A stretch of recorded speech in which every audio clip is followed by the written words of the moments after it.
এলেম অন্বেষণের জন্য যেই ছাত্ররা মাদ্রাসায় যায়, নবী বলেন তারা যখন রাস্তায় হাঁটে, ফেরেশতারা তাদের ওই হাঁটার রাস্তায় তাদের পরগুলা বিছিয়ে দেয়।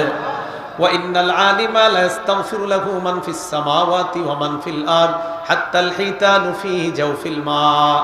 আলেমের জন্য আসমান এবং জমিনে যারা আছে, সমুদ্রের মাছ পর্যন্ত আলেমের জন্য আল্লাহর কাছে ক্ষমা প্রার্থনা করে।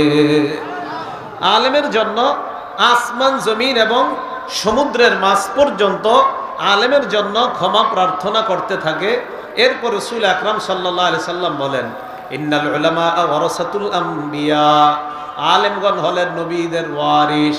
ওয়া ইন্নাল আম্বিয়া আলাম ইউরিসু দিনারা ওয়ালা দিরহামা, নবীগণ কাউকে স্বর্ণ এবং রূপার উত্তরাধিকার বানায় না। ইন্নামা ওয়ারাসুল ইলমা, নবীগণ অন্যদেরকে এলেমের উত্তরাধিকার বানায়। নবীরা আলেমদেরকে মিরাজ দিয়ে গেছে, কোরআন সুন্নাহর মিরাজ। ওলামাদের কাছে উদাত্ত আহ্বান, কোরআন সুন্নাহর মিরাজটা যথাযথভাবে যেন জনগণ পায়। এই তাফসীরুল কোরআন মাহফিলে আল্লাহর রাসূলের রেখে যাওয়া মিরাজ যেন পায়, কোনো জাল বর্ণনা যেন জনগণ না পায়। এখানে মানুষ শিখতে আসে। রাসূল সাল্লাল্লাহু আলাইহি সাল্লাম সঠিক মিরাজ দিয়ে গেছে। এই মিরাজ বন্টন করার জন্য বলছে, কোরআন সুন্নাহর সঠিক বাণীগুলা মানুষকে পৌঁছে দেওয়া, এটা হলো সঠিকভাবে উলামায়ে কেরামের দায়িত্ব। এই মিরাজ তাদের কাছে পৌঁছে দেওয়া। মুসলিম শরীফের 2699 নম্বর হাদিসের বর্ণনা, ক্বালা রাসূলুল্লাহ সাল্লাল্লাহু আলাইহি ওয়াসাল্লাম, আল্লাহ নবী বলেন, মাজতামা কওমুন ফি বাইতিন মিন বুয়ুতিল্লাহ, কোন ঘরের মধ্যে যখন একদল মানুষ একত্রিত হয়ে যায়, ইয়াতলুনা কিতাবাল্লাহ, আল্লাহর কোরআন তেলাওয়াত করার জন্য, ওয়া ইয়াতাদারাসুনাহু বাইনাহুম, আপোষের মধ্যে তারা কোরআন পড়বে এবং অন্যকে পড়াবে, নিজে কোরআন পড়বে অন্যকে পড়াবে, কোরআন চর্চা করবে। ইল্লা নাযালাত আলাইহিমুস সাকিনা, এক নাম্বার তাদের উপর আসমান থেকে সাকিনা, প্রশান্তি অবতীর্ণ হবে। দুই নাম্বার ওয়াশিয়াতহুমুর রাহমা, রহমত তাদেরকে ঢেকে নিবে। তিন নাম্বার ওয়াহাফাতহুমুল মালাইকা, আল্লাহর ফেরেশতারা তাদেরকে বেষ্টন করে নেয়। মন দিয়ে শুনেন, এই মাহফিলটা ফেরেশতারা বেষ্টন করে রাখছে। সহিহ বুখারীর বর্ণনা, আপনাদেরকে বেষ্টন করে আল্লাহর আসমান পর্যন্ত একদল ফেরেশতা চলে গেছে।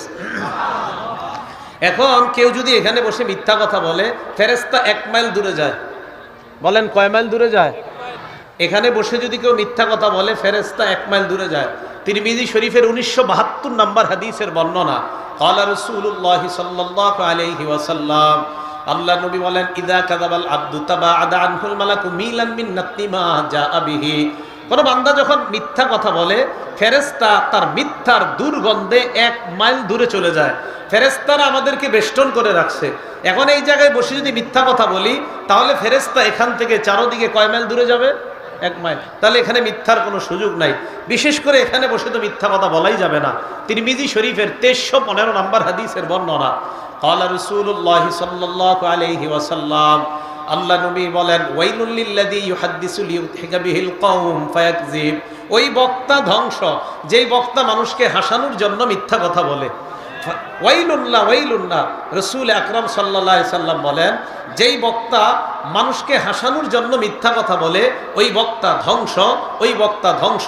আল্লাহ আমাদের সকলকে এই হাদিসের যে ভয়াবহতা আমরা জানতে পারলাম, এটাকে সামনে রেখে যেন হাদিস অনুযায়ী আমল করতে পারি, তথা এই মঞ্চটাকে মিথ্যা থেকে আমরা হেফাজত করতে পারি। আল্লাহ তৌফিক দান করেন।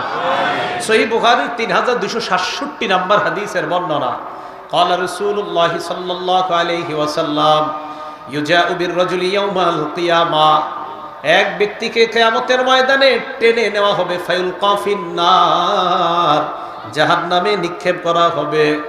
জাহান্নামে নিক্ষেপ করার পর ফাতানদালিকু আকদাবুহু ফিন-নার, আগুনের মধ্যে জ্বলে পুড়ে তার নারী বুড়িগুলা বের হয়ে যাবে।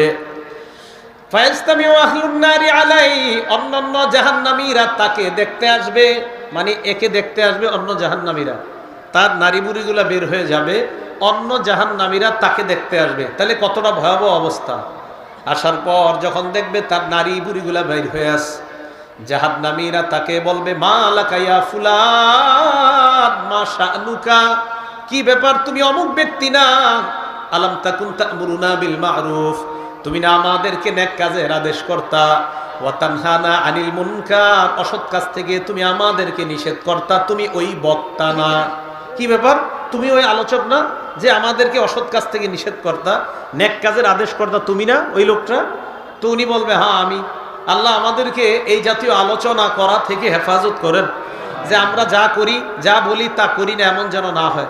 তখন ওই বক্তা সাহেব বলবে কুনতু আমুরুকুম বিল মারুফ, আমি তোমাদেরকে নেক কাজের আদেশ করতাম, ওয়ালা আতিহি, আমি নিজে করতাম না, ওয়ানহাকুম আনিল মুনকার, আমি তোমাদেরকে অসৎ কাজ থেকে নিষেধ করতাম, ও আতিহি, নিজেই করতাম।